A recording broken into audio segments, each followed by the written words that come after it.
Rock Your Best Life podcast. With me today, I have my good friend Jimmy Moore, and he is an author of many books on the ketogenic lifestyle, and a speaker and a podcaster. His podcast, Livin' La Vida Low Carb Show, is one of the longest running health podcasts out there, and he has many wonderful podcasts.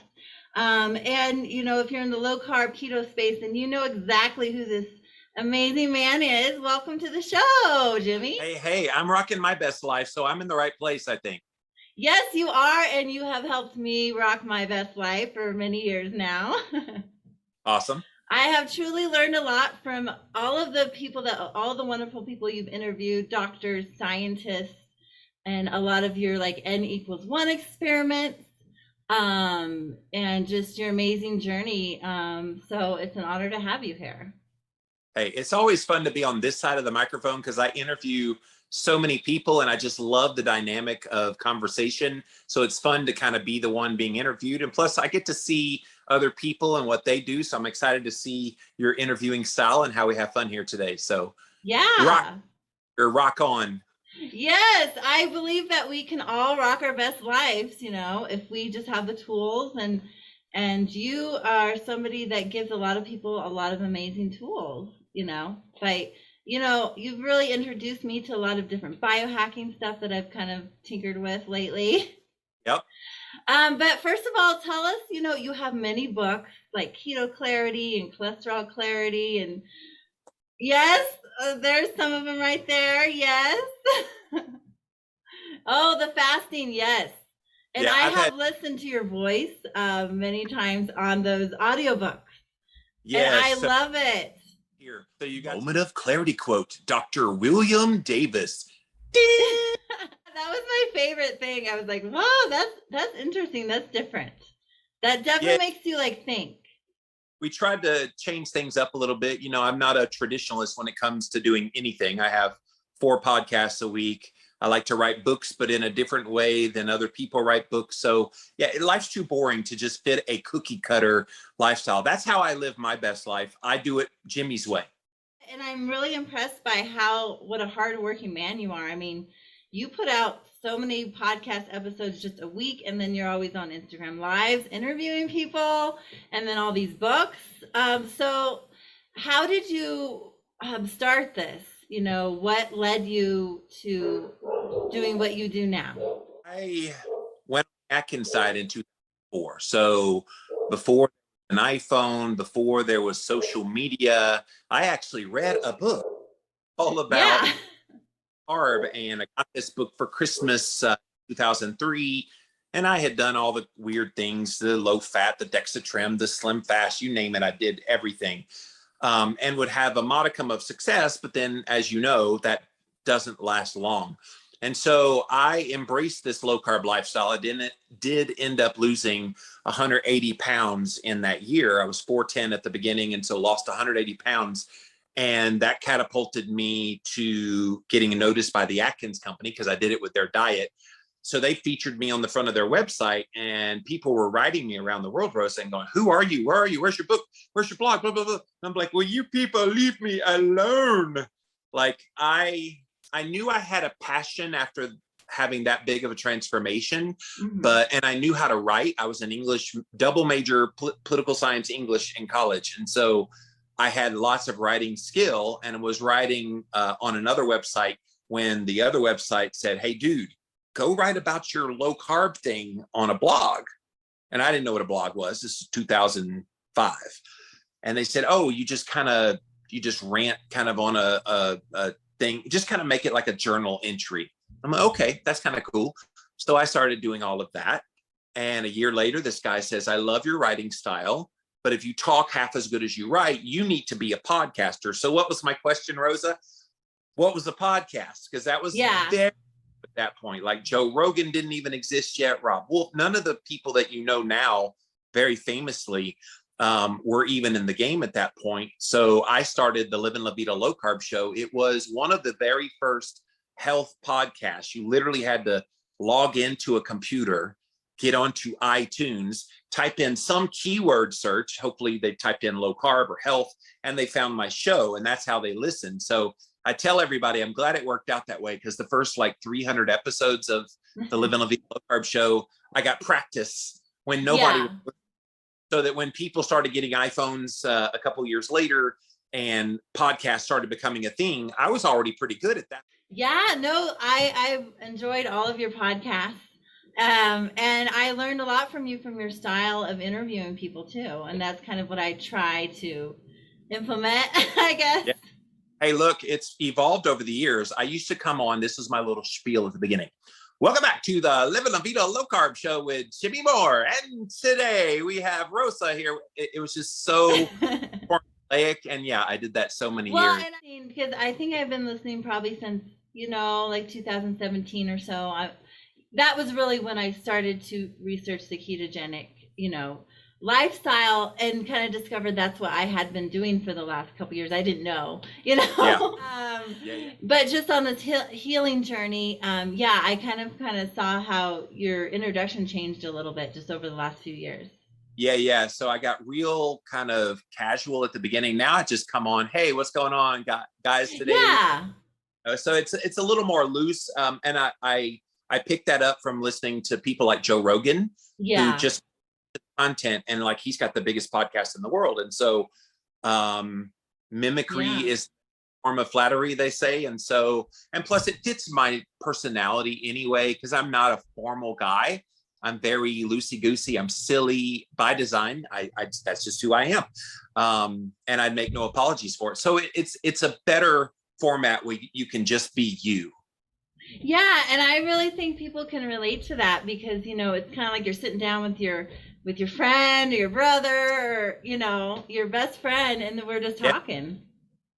Yeah, my mama gave me a great compliment when she listened to one of my audiobooks. She said, it was like I was talking to my son hearing you read from your book. I'm like, whoa, that's cool. Yeah, no, it's you have a great voice. Yes. It's owned over the years. I did a little bit of like Christian radio in the 90s, and that was Amy Spears, Michael W. Smith, like that was really do anything. I did host a Christian hits countdown, and I was very silly on that show as well. So that was kind of the precursor for what I do now. Yeah, and I love it. So let's get into some keto questions. Yeah. Because you are the guy, so much about it. You've experimented on yourself, and then you really bring a lot of the science. I love the little thing that you do where you kind of get some of the scientific studies, and then you break them down. Because I've tried myself to kind of, get in there and look at some of the scientific studies, but they are hard to kind of decipher. And to try to translate in real time, what does this mean to a layperson who may not know some of the scientific gobbledygook? And so that's Jimmy Makes Science Simple is what you're referring to. Yes. And I've got a study. I actually just printed it out and got a story of doing one that will come up on my podcast here real soon about the carbohydrate insulin model. Who was it? David Ludwig and Gary Taub, several people. Yeah. Study just literally came out about a week ago. And in fact, David Ludwig wrote me and said, can you do your Jimmy Makes Science Simple so people understand my study? And so it's kind of cool. Recognize. Have almost like a little partnership with some of these researchers and scientists. And I've learned so much, just from listening to those, because it's, when you kind of go on this low carb and then ketogenic, and then I've gone on this kind of carnivore journey, then you go to the dark side. And a lot of people are asking you questions like, is this safe? Is this healthy? Because we've been told all these different lies and things. So let's talk about some of the keto. What are some of the misconceptions? What are, because I know when I first started, I even saw a lot of, in the mainstream, a lot of these things like, don't do keto, you will harm your kidneys, you will, get high cholesterol, it's not healthy. Yeah, you just named a few of them. I would add to that list, it's a dangerous state to be in a state of ketosis, and where that comes from is doctors are taught about ketoacidosis, which is a totally different metabolic state than a state of nutritional ketosis. But because ketosis sounds like ketoacidosis, the two get merged together. So when a doctor hears you talking about going keto and being in ketosis, his bell alarms go off in his or her head, and they're like, no, that's dangerous. In fact, I've had a few people write me that doctors, when they find out their patient is in ketosis, oh, we've got to flush those ketones out of your system, because they're only looking through that prism of ketoacidosis. So for those of you that don't know the difference, nutritional ketosis is that state endogenously when you lower carbohydrate, you eat more fat and protein, that your body switches over to primarily using sugar for fuel to using fat and ketones for fuel. And so it takes about 2 to 4 weeks for most people. It's keto adaptation, fat adaptation, being able to shift your body over. Ketoacidosis is usually something that is type 1 diabetes. Very rarely people who are dehydrated can get ketoacidosis as well, but those are so rare. It's primarily type 1 diabetics. They don't make any insulin at all, no beta cell function in their pancreas, and they eat a high carb meal, but then they don't shoot themselves with insulin. So what happens? Obviously, blood sugar goes up, 240 milligrams per deciliter or higher. And at that point, the body goes, okay, we don't have enough energy. So what does it do? It starts creating ketones with that simultaneously high blood sugar. And so you have very extraordinarily high blood sugar, and then ketones that not just 2, 3, like a good nutritional ketosis would provide, but we're talking like 15 to 20, 25. Wow. When it gets to that point, you will go into a coma. That's ketoacidosis. Your body is highly acidic, and you've got to get electrolytes. You've got to get insulin. You're a medical emergency at that point, which is why doctors, rightfully so, freak out over ketoacidosis, but it's nowhere near ketosis. Because nutritional ketosis lowers blood glucose, typically under 100, well under 100. And then ketones go up to a moderate level, 1, 2, maybe 3. If you're brand new, they typically are higher, maybe 4 or 5, but nothing near ketoacidosis level. So if you get a doctor that freaks you out, just educate them a little bit. Yes. Yeah. So we unless we have like type 1 diabetes, we shouldn't be concerned about. Or dehydration. Why making sure you're very well hydrated. A lot of people, they get dehydrated, and that does a similar kind of biochemistry reaction in the body, especially if you're kind of on the insulin resistant side, type 2 diabetic. You already have an impairment in the beta cell function of your pancreas. And so making sure you stay well hydrated, and let's all take a sip to that one. Yes, I'll take a sip. And so stay hydrated. That should never be a problem for you. Yes, I agree. And I learned, a lot through my, I guess, mistakes in the beginning, because I didn't know, about. What were the mistakes? Basically, I was really sick for like 2 weeks, but yes, keto. I now know that's what it was. But this was like in 2015. I hadn't heard of keto or anything. And I wasn't staying hydrated. I made all the big mistakes. Well, and not minding electrolytes early on is another one. I love the Element. I use their all the time, and that's what I've got. That's what I got in here. I got my I got my citrus flavor. Citrus one. Currently, I'm on the raspberry kick. I love the raspberry one, but that one's good too. Yes. And so making sure you get, and so for those of you that don't use a product like Element, I know Relight is another one. There's Keto Vitals. There's lots of companies. I'm not married to any one of them. Just find one. Or good old fashioned Redmond sea salt in your mouth. But you want the salt and sodium, you want magnesium, and you want potassium. That's kind of the whole profile of the electrolytes. And, look, when you go keto, you're dumping a lot of those things, because in your muscles, there's glycogen, there's electrolytes, and there's water. So when you first start on a ketogenic diet, you go pee a lot. Well, there's a reason for that. It's because you're dumping all that sugar, and there's sugar in there as well. And so you want to dump the sugar, which dumps electrolytes, sodium, it dumps that water. It's why you pee a lot. So you've got to replenish those things. Drink more water, take more electrolytes, get rid of the sugar, enjoy that process of getting into keto adaptation, and then you start feeling well, and then you're off to the races. Yeah, I agree. That's great advice. So what are some of the health benefits of keto that are not weight loss, don't have to do with weight loss? Do you have, Rosa? In Keto Clarity page, about 50 or so pages in, where I literally list all of these incredible benefits that you get. In fact, there it is. Let's see how good. Page 37 of Keto Clarity. And so you've got things like hunger control. You're not hungry when you go on a ketogenic diet. You have mental clarity. I often tell people, if I'd never lost another pound, but I had this incredible brain that I have now, fueled by ketones, I wouldn't trade it for the world. And that comes along, not just the mental clarity, that comes along with like a mood stabilization. A lot of people have issues with that. And so it kind of brings your mood under control. You've got great energy levels. You're able to spontaneously fast for many hours. You're not even thinking about food. Like, think about every diet you've ever been on. How many times about food? It's always, right? Constantly. Like, you're like, when can I eat again?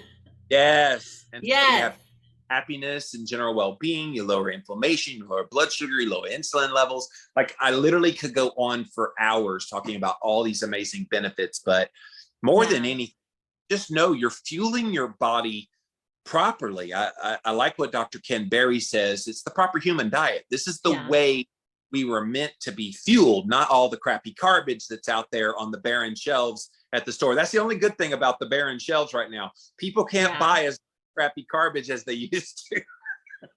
Yes, I know. I think, in the beginning of this, that's what I would see, like shopping carts full of crap.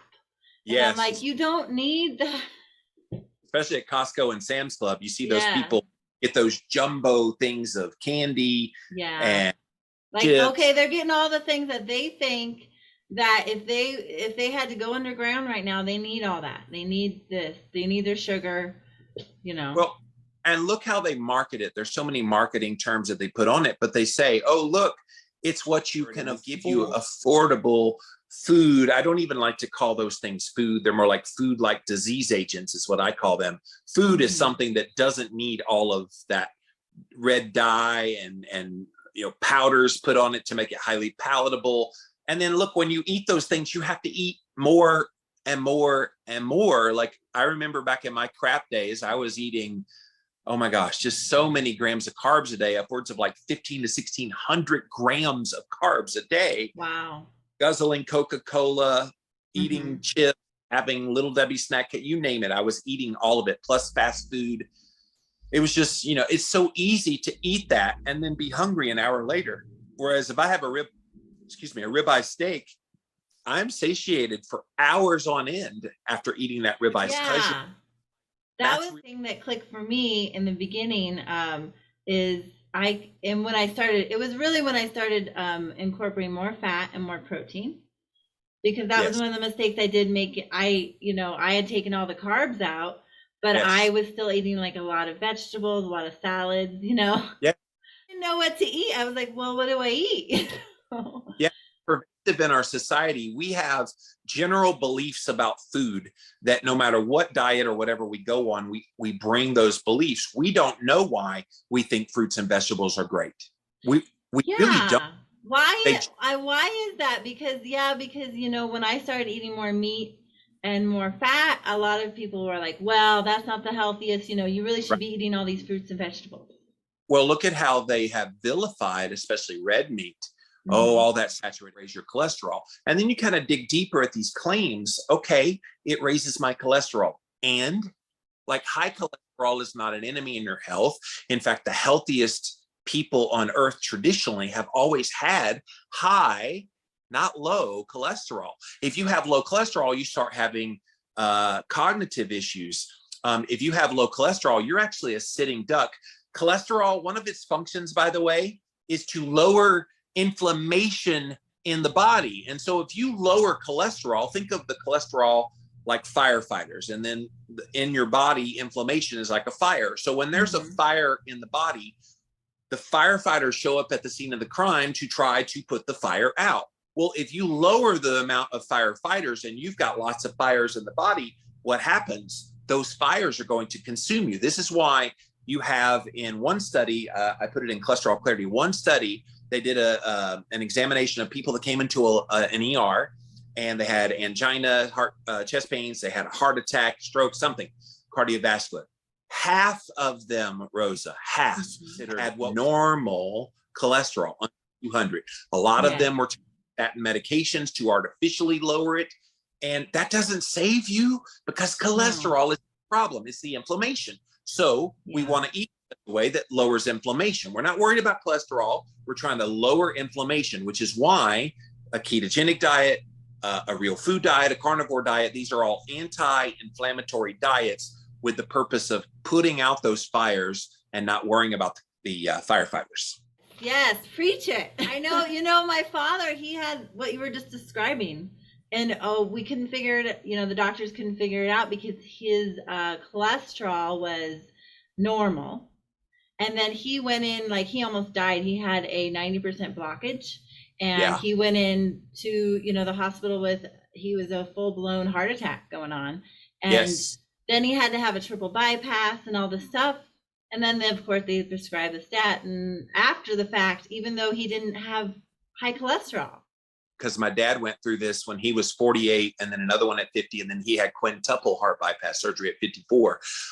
They gave him a sheet of paper that said, okay, here's the dietary protocol. No salt, no saturated fat, eat veggies, avoid red meat. So it was all the wrong advice along with taking this medication.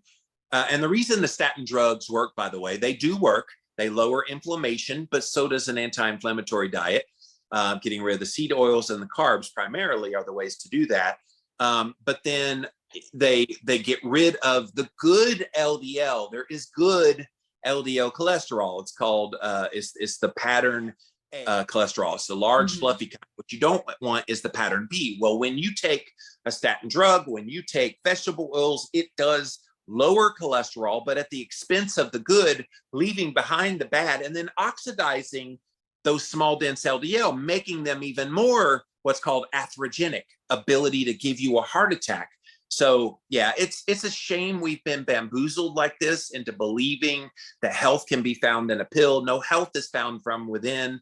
Having that choice to go change your diet, change your lifestyle, and do all the things to get yourself in good shape order. Yeah, so what you're saying is the problem is not fat, not cholesterol. Nope. It is inflammation in the body, right? Inflammation. And I would argue the inflammation brought on by a persistent, undealt with level of insulin resistance. So this is where your body, and there's 88% of us walking around in America with some level of insulin resistance. 9 out of 10 people, that one lucky person, we hate those people, as they pretty much whatever they want and get away with whatever they want, and they're going to be cool. But most of us have to be mindful that if we eat certain foods, they're going to impact us greater than they would those people in that 10%. And so, and I'm cool with that. Like, that's okay. I get to eat steak and bacon. I just made right before on the air, I had some pastured pork sausage from my local farmer.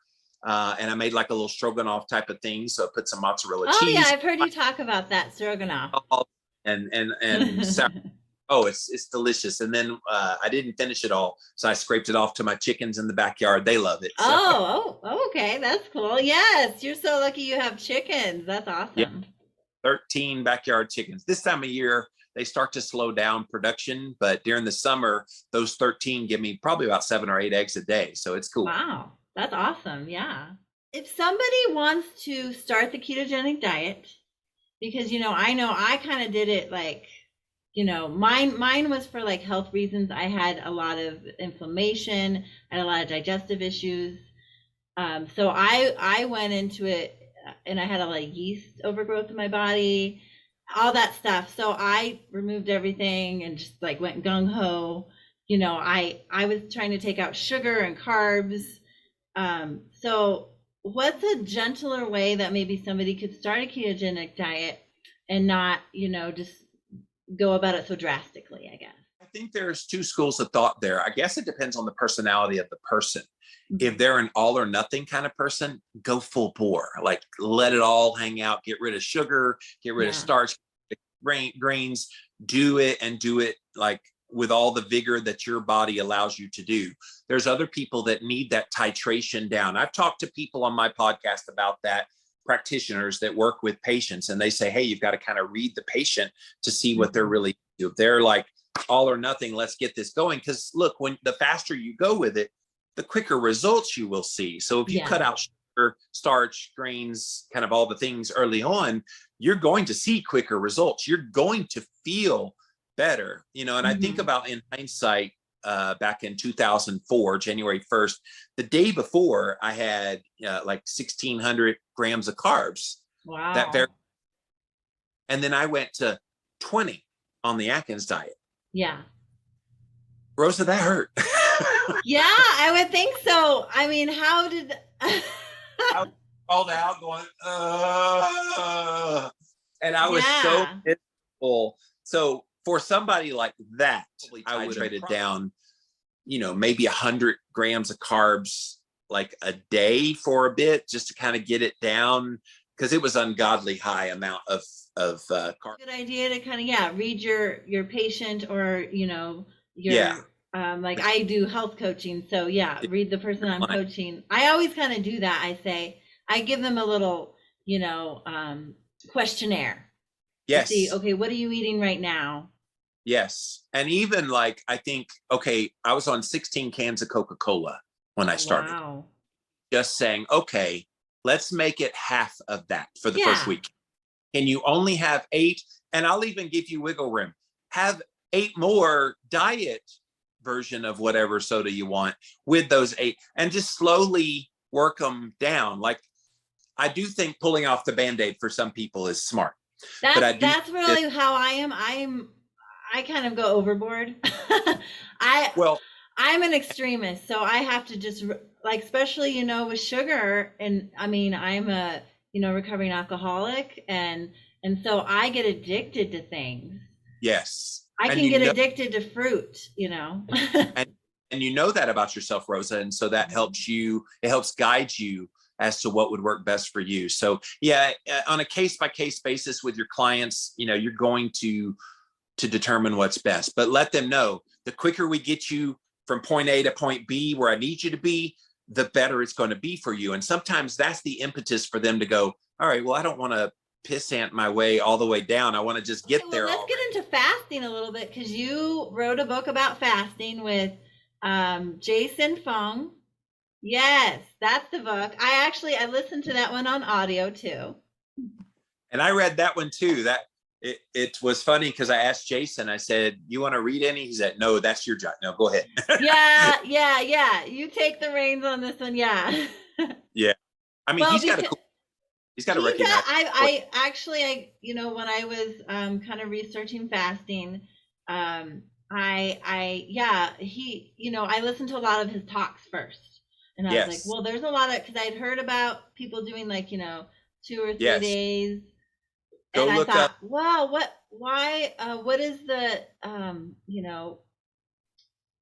what are the, I guess, benefits, of it.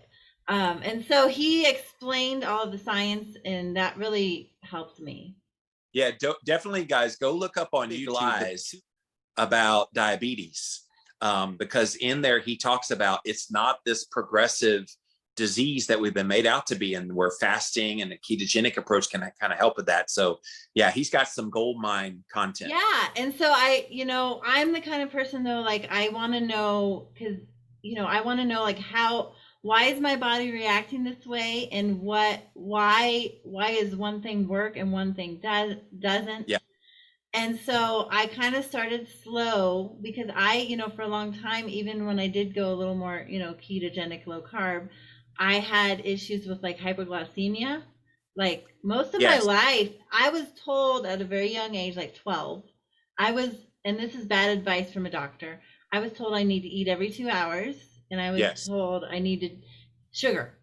So I believed like I needed sugar, no matter if it was, orange juice or candy bar, I needed sugar. That's all I needed, right? Yeah. And that got me into a lot of trouble. I was insulin resistant, like you were talking about. very insulin resistant. I was always in a brain fog, like pretty much my whole life in a brain fog, and then always thinking I needed sugar, you know. Yeah. I mean, it's a shame. They do put those messages out there to people, and people believe them because they assume their doctor knows everything when it comes to anything about your health, including nutrition. And honestly, they just don't. And it's a shame because then that sets you on a path where you thought, okay, I have to, and even some dietitians today still say, oh, well, if you want to keep your blood sugar steady, you've got to eat every 2 hours. Eat every 2 hours and steady. Yes, steadily high. You're never giving your pancreas a break to be able to come down from, especially the foods they have you eat.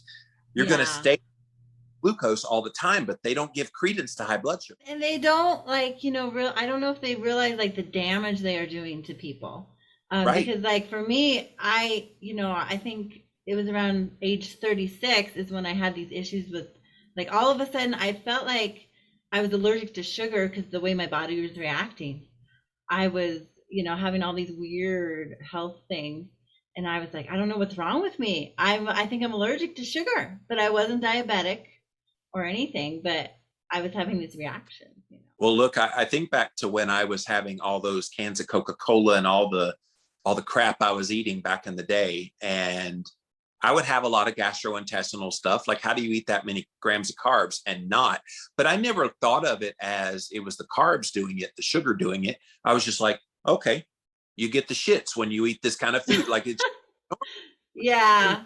You even make jokes about Taco Bell. First eat it, then you crap it, and it's like, okay, but why? It's because that shouldn't be normal, right?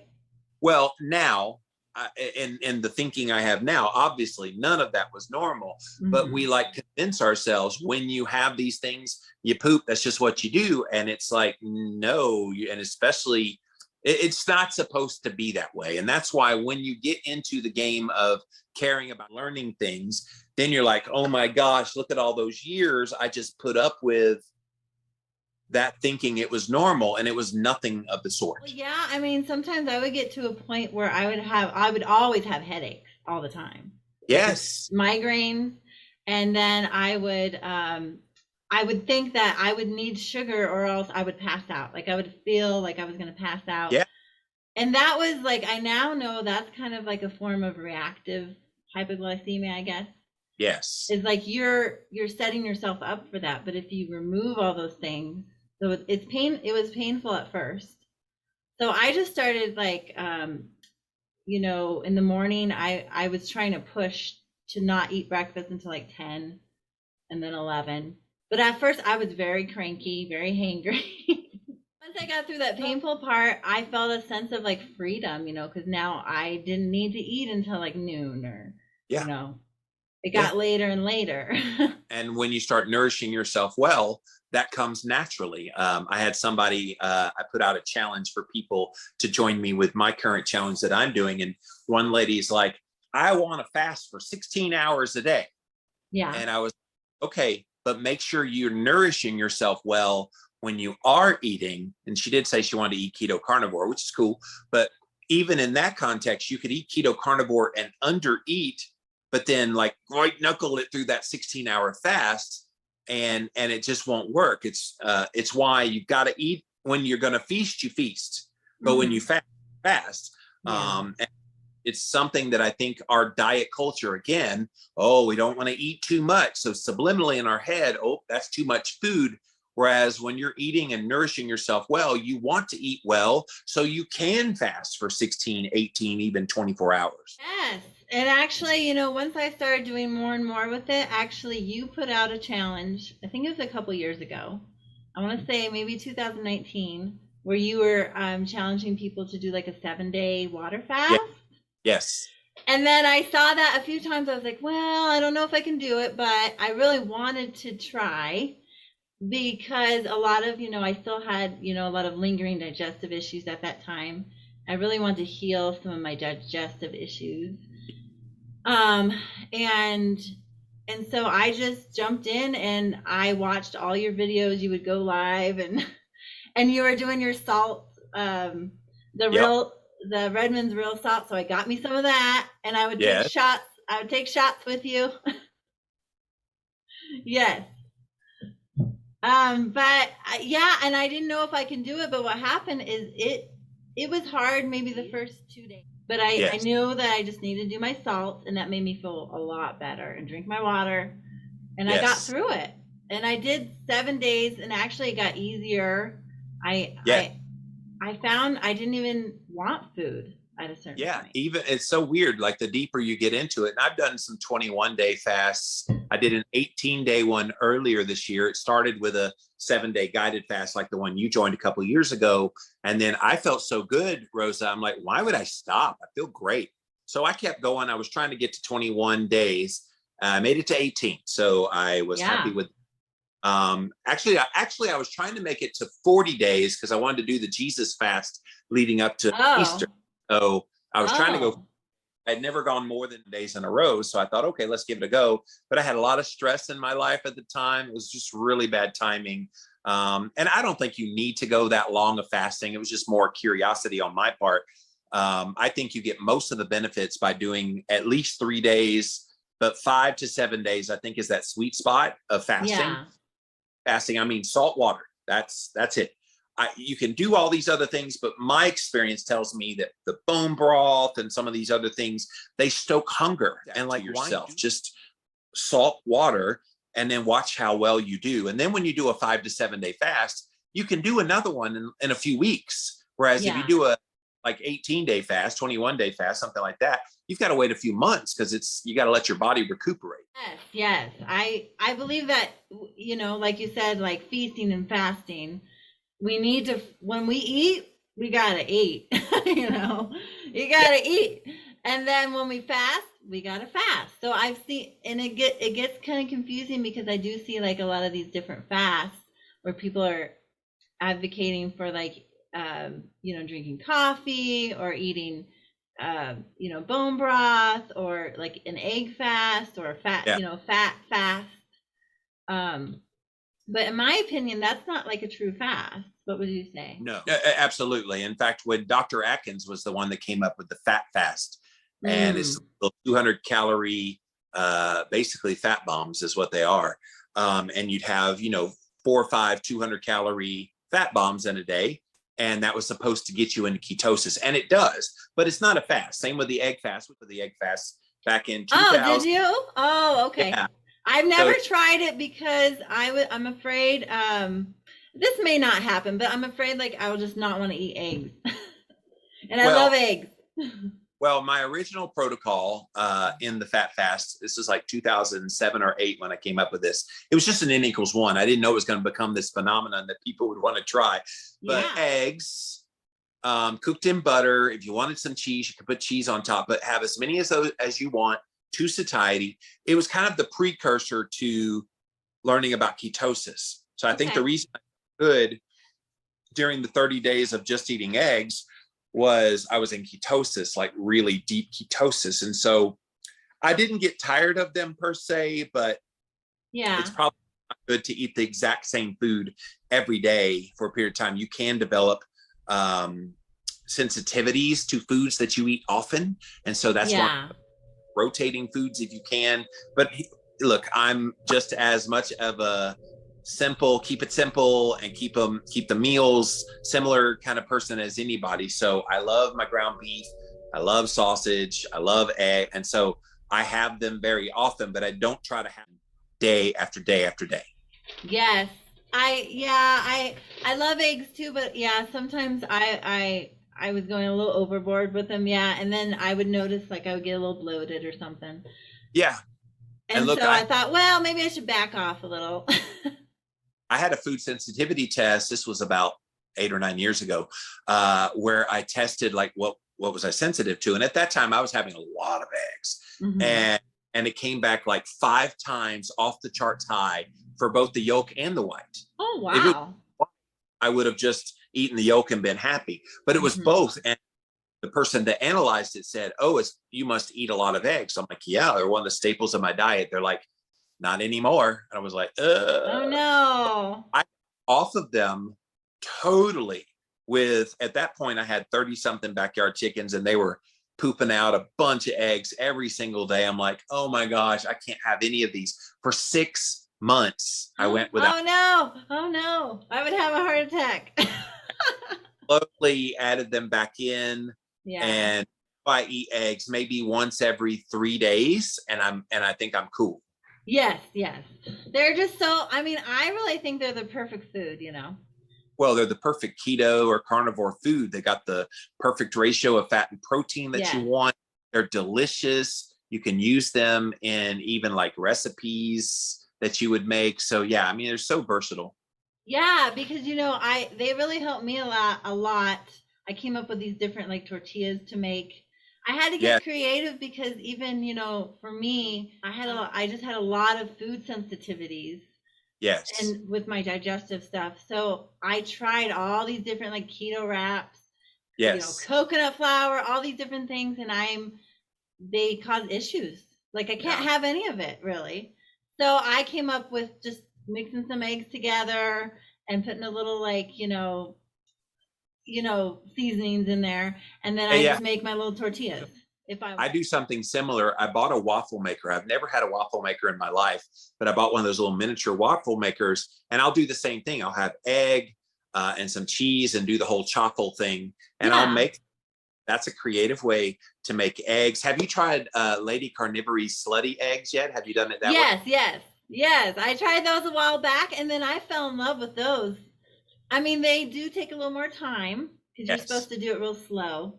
Yes, I put a lot of butter in there and the eggs, and it doesn't even taste like eggs. No. It almost tastes like cheesy. It's cheesy. Out the cheese for people that can't have cheese. It's a good alternative to do the slutty eggs. Go look up Lady Carnivory, you guys, on Instagram. Yes, and then Bella has her egg pudding or very pudding. She was on my podcast and she's like, everybody wants to know about the egg pudding. Just go over to my website. I haven't made it for a little bit. And then I know Ketogenic Girl, she was making a version too. Yeah. And I tried her version with a little bit of the whipped cream on there. Yeah. Vanessa Spina is her name. Yes. Vanessa Spina. I want to have her on the podcast soon too.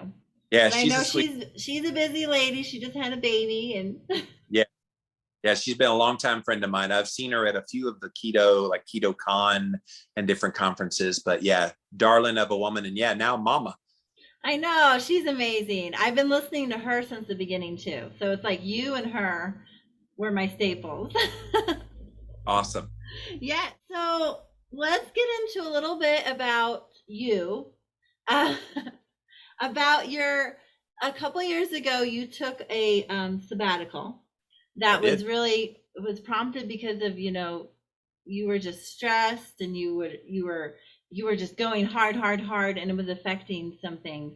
So tell us like what led to that and what are you doing today to kind of, prevent that from needing to happen? Yeah, 15 years in a row. By the time I went away on sabbatical on September 1st, 2019, I'd been going at this thing. Like, it's a cautionary tale for all of you guys that are just now getting on the scene and trying to make something of what you're doing. I had a lot of passion, as do a lot of people that change their lives. And so I was like head down, content. And at one point in 2019, I had 7 days a week of podcasts or some kind of content every single day. Wow. And look, when you have that fire in the belly, how do you turn that off? And so for me, I realized I need to find that balance between having the passion, wanting to educate, but not self out. And so during the 6 months off, I was going to work on my physical body and kind of work to learn how to chill and learn how to handle and then the sabbatical had other plans. When my world was turned upside down, I had to deal with some childhood trauma revelations that I didn't know about. My mom didn't know I was beaten as a kid. And so it was just a lot of like emotional stuff I had to deal with. And then a very personal thing that happened in my life that turned my life upside down and only just got resolved a few months ago. Went pretty tumultuous time. And then of course the pandemic last year kind of threw us all for a loop.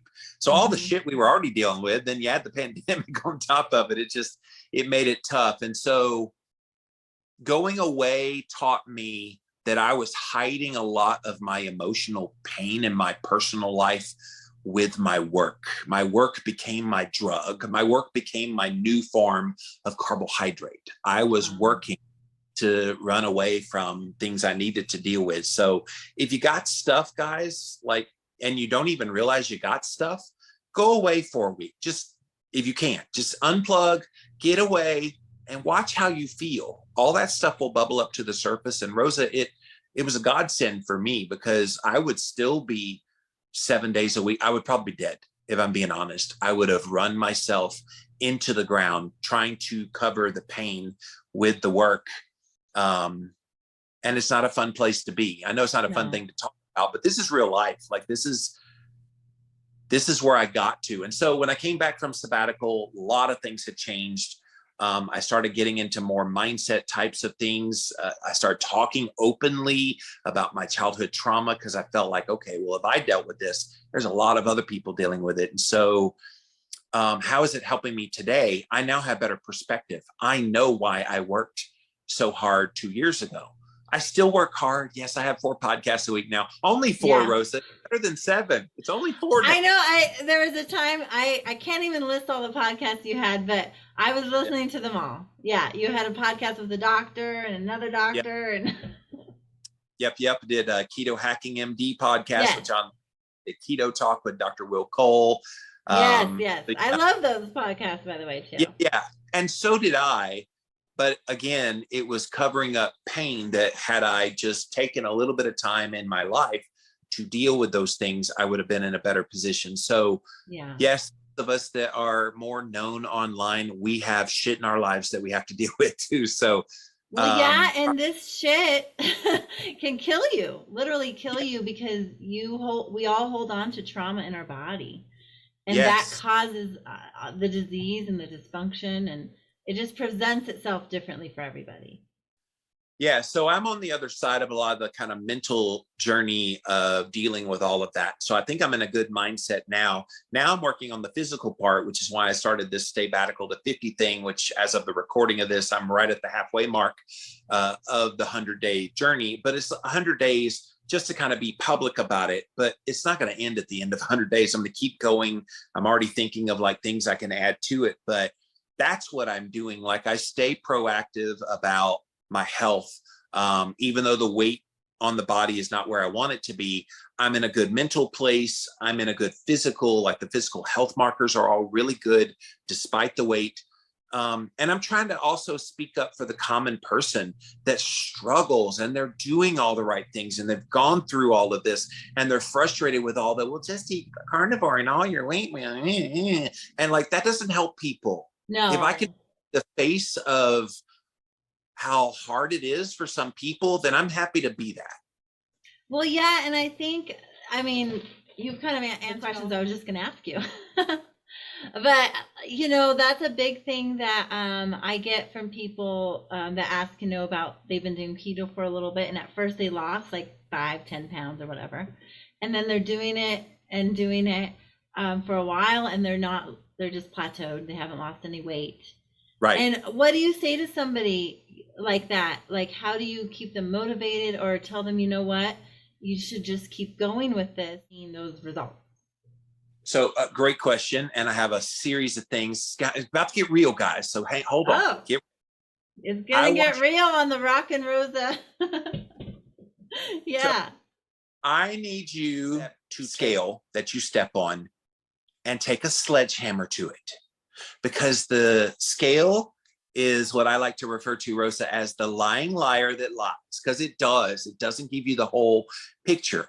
If you lose 15 pounds, how do you know it's actually 15 pounds of just fat? What if it's 20 pounds of fat and you gained 5 pounds of muscle? Don't you want to know that? Don't you want to know of what that absolute number is? Yeah, you do. So don't even measure. Like, okay, measure at the beginning. Go get this thing called a DEXA scan. So it shows your amount of muscle, it shows your amount of body fat, and then bone density as well. And so start with that as a baseline. Then don't step on a scale. Go on keto. Okay, you're not, quote, losing weight on a scale, but you're not measuring anymore. So how do you know? I would say pay attention subjectively to how shirts feel, how your waist, your pants feel.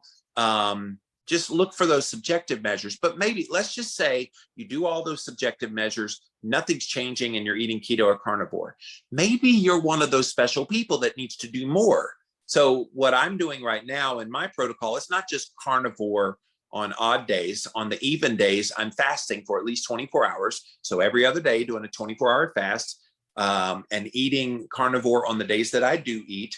I'm also doing sauna therapy, red light therapy, grounding sunshine, vibration plate, meditation, like I'm an ice bath. Mm-hmm. I think I got wow, Jeremy, you're doing a lot. Doing a lot. It's a lot. About 4 or 5 hours of my day doing all of these biohacks. But I think people forget diet alone does not fix everything. It's kind of, I hate when people in the carnivore and keto world, well, just eat the diet and now you're well. I'm like, no, like if it that has, works. Yeah, it has to do more. There's, all these things, there's stress, there's sleep, there's all these things that we need to think about. It's not just diet. Yeah. And so being mindful of that and being kind to those people where it's a little harder. And I've gotten my fair share of judgment online over the years. Oh, look at Jimmy Moore. He's a success, and yet he's a big fat failure. Okay, that's cool. That's one way to look at it. Another way to look at it is my brother died at 41 of heart disease, morbid obesity, and diabetes. My dad had a heart attack at 48 and 50, and then quintuple heart bypass at 54. Both of my grandfathers died in their 50s. I'm supposed to be dead, and I'm not. I'm alive and well. And I have my struggles with the weight, but I'm not dead. And then I've had like a CT scan of my heart to see if there's any signs of heart disease. Mm-hmm. It's zero, nothing clogging my arteries. And so I'm doing things proactively in my health. And I think, Rosa, if somebody's being proactive in their health and they're actively doing something to make themselves better, we should be cheering those people on, not being smug about, well, you should already be. Yeah, screw you. I'm going to get there when I get there. Well, yeah. And especially with all the stress that's been going on over the last 2 years. Yes. My diet didn't change at all, but I did gain like 10 pounds. Yes. And then I have slowly been losing a little bit, but it wasn't until I started doing things outside of the diet. Yes. I started getting outside more, I started de-stressing, because a lot of us, especially if we're like moms or, if we're working a lot, we just go. And that go all the time, that's what causes a lot of weight gain. Exactly. And so it's why I think keto or carnivore is cool. But for some of us, that keto plus carnivore plus some other things. And look, there's no shame in the plus. Like, embrace the plus, because the plus is going to get you there. And I've seen some modicum of success with this first 50 days, shirts that fit better and things like that. But I still have the belly. I still have those moments mentally where I have to remind myself, okay, it's not all going to come off in a day. Just keep at it. Keep doing the things. I don't step on a scale, so that keeps me mentally sane about it. And I just do the thing, and I'm slowly like noticing little things here and there. And that's what keeps you going. Like if those of you listening or watching right now, you're struggling, you're letting that scale dictate how you feel about your journey. Keep in mind, it's just a gravity detecting device is all that scale is. Nothing more, less. And so get rid of the stupid scale. Just subjectively see how you feel. Rosa, I think that's the answer. We got to stop being a slave to the scale. Yes, I agree. And then we also need to talk to ourselves differently, Yeah. Because I didn't realize it until, I started seeing how I was talking to myself. I was saying, well, oh, look at you, you're fat, you're gaining weight, and you're supposed to be healthy, and you're supposed to be an inspiration for others, right? And worth on just gaining a few pounds, it's like, well, maybe if we talk to ourselves differently and say, you know what, I am feeling healthy. I look good. I'm beautiful. I am Yes. worthy. Yeah, I'm a huge fan of positive affirmations. In fact, my walk and talk this morning was set yourself up for success by assuming what you're doing is making you successful.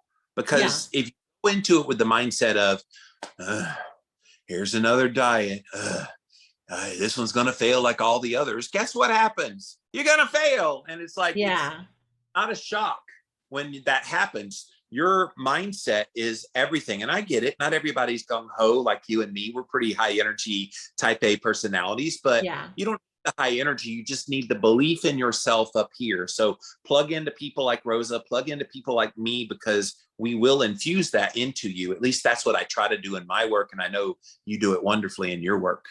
Yes, Jimmy, you are so motivational. I love watching your lives where you go on your walks and stuff. I usually have to catch them later because you're a couple hours before me. Yep. Or yeah, ahead of me. Um, so we're gonna wrap this up. Where can people find you? Where can people join in your challenge too? Yeah, so come join me over on Instagram. I do go live at when the sun comes up on the East Coast. So currently that's like 7:45, somewhere around there. So I'm Yeah. at Carb Man. Go look me up over on Instagram. But all of my podcasts and everything that I do is at my official website, llc.com, stands for Livin' La Vida Low Carb. And so all my podcasts are on there. I do podcast on Mondays called One Step Deeper with my best friend Brittany. Tuesday, Wednesday is my flagship show, Livin' La Vida Low Carb show. Thursday is a show called Real Talk. We're going to get you on one of the soon, Rosa. I would love to have you on. Yes. I was gonna reach out to you and we'll have to definitely do one. Yeah, definitely do that. So I go live on Instagram when I do those, and then we air them a couple weeks later. And then yes, during this Sabbatical to 50, I'm going live in the mornings. This little inspirational talk. What's funny, Rosa, is when I started that, I was like, okay, this will get me through the Sabbatical. And now people are like, so are you going to keep this going when you're done? And I'm like, do I just start a podcast called The Walk and Talk with Jimmy Moore? And they're like, yeah, podcast. I'm like, I don't want to get overworked again. Yes. So Yes. yeah. Well, you know what you should do? Just have a camera crew that follows you around and records you, whatever you do, so you don't have to do the work. You're just doing your life, right? So I walk along a pretty busy intersection on that little trail walk. And so Mhm. if they saw a camera crew in front, who's that star of it? Oh, it's just Jimmy. Yes. Well, that's awesome, Jimmy. Well, I'm so excited for you and all the changes that you've already made. What do you think has been the most beneficial for you? During the Sabbatical, is that what you're asking? Yeah. What do you think has just been kind of like, oh wow, eye-opening or I that you think, didn't expect? yeah. Well, I didn't really come into it with many expectations because I just wanted to observe what happened. I think for me, it's just that ability to have a set of things and to stick to those set of things, the consistency part and listening to my body. Like I've done bits and pieces of all these things before, but I've never done them all in succession, all with a purpose in mind to just see what will happen. And so it's been fun. Like I've had adversity along the way. I've twisted ankles. I've hurt my back. I've had a bee sting behind my Oh ear, like yeah. really bad things that, and then I had days where I just didn't feel like it. So I had to take a day of rest and had the guilt from that. And now I'm just embracing it all as all a part of the journey. And I think that mindset shift, that it doesn't have to be everything in perfect order to be successful. Mhm. Success comes with the ups and the downs. If you Yeah. never were down, how would you know what up feels like? And if you were all Exactly.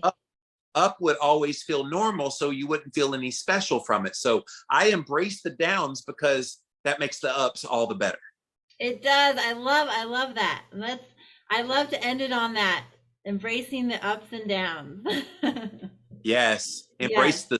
I did a hashtag the other day. Yes, you need to embrace the suck, because sometimes it's Yes. going to suck, and in those moments that it sucks, it just means the next thing it won't suck, and you'll really Yes. like the suck part, because the Embrace the suck part. suck. I love it. Um, doesn't Brené Brown say that too? I love Renee. I love David Goggins. There's all kinds of like really motivational people out But there. So they all kind of make that same point. Like we need to embrace the suck, because when life is like really, really, things are being thrown at you all the time, that's like when you rise, that's when you rise from the ashes like a phoenix, right? I will rise.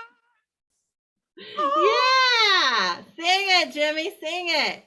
And live my best life here with Rosa. This was a lot of Yes. fun. Yes, well, we'll end it on that. Thank you so much for coming on today, Jimmy, and we'll have to have you back on soon. We'll get you on my show, one of my shows real soon as well. So Yes. thank you. Thank you. Have a good one.